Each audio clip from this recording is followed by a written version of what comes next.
Made si Pahlawan Pesisir oleh Loh Eka Susanti. Penutur Desi Nurani. Musik ilustrasi oleh Windu Estianto. Diproduksi oleh Balai Bahasa Provinsi Bali tahun 2021.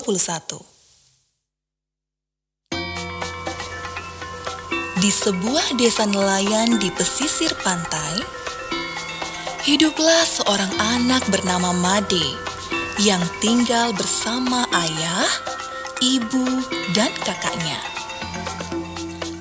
Ayahnya adalah seorang nelayan. Made, kakak, dan ibu sering membantu ayahnya saat kembali dari melaut. Lingkungan di sekitar rumah mereka masih tampak asri dan banyak pepohonan rimbun.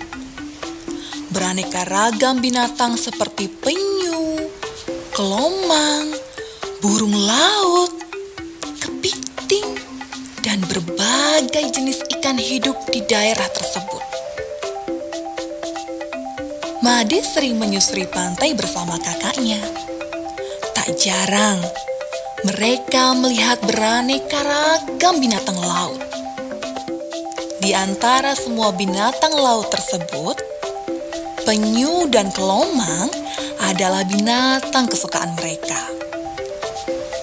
Setahun kemudian, saat Made sedang dalam perjalanan pulang dari sekolah, dia melihat di sekitar desanya mulai dibangun perumahan baru. Terlihat beberapa truk yang mengangkut bahan bangunan dan puluhan pekerja yang sedang mendirikan bangunan. Tak lama kemudian, bangunan-bangunan tersebut sudah selesai dibangun. Tampak perumahan, deretan toko, dan tempat makan atau restoran yang mulai ramai.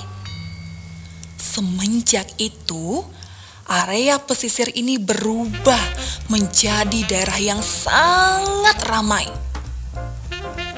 Sejak daerah pesisir ini mulai ramai, muncul masalah pencemaran lingkungan. Sampah-sampah terbawa dari sungai menuju laut. Sampah tersebut berupa botol, plastik, dan limbah rumah tangga.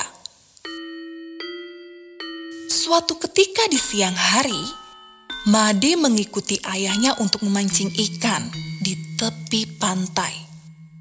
Tiba-tiba, ada sesuatu yang menarik perhatiannya.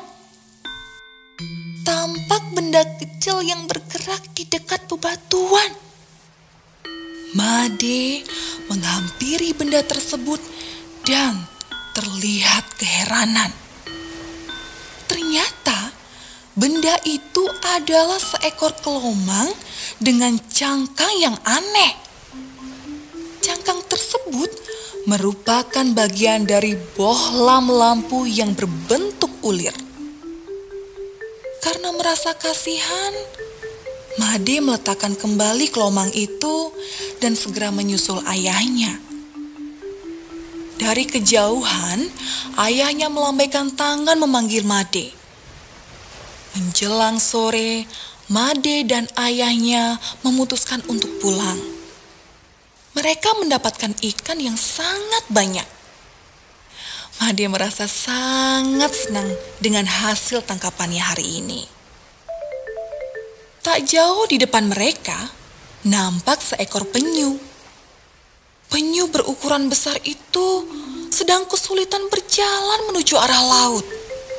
Made dan ayahnya berlari mendekati penyu tersebut. Penyu tersebut terlihat kesulitan untuk bergerak. Kepala hingga siripnya terlilit sampah karung plastik. Penyu itu tampak meringis kesakitan. Made dan ayahnya segera membantu melepaskan sampah plastik tersebut dari tubuh penyu. Ayah memotong sampah plastik tersebut dengan pisau yang dibawanya. Akhirnya, penyu tersebut dapat terbebas dari sampah yang menjeratnya.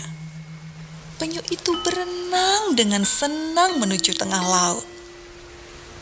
Malam harinya, Made berkumpul bersama keluarganya untuk makan malam dengan ikan hasil tangkapannya. Dia dan ayahnya menceritakan kejadian hari ini pada ibu dan kakaknya. Made membandingkan keadaan daerah pesisir dulu dengan sekarang. Sebelum terdapat perumahan, desanya masih bersih dan asri. Namun sekarang, lingkungan mulai tercemar.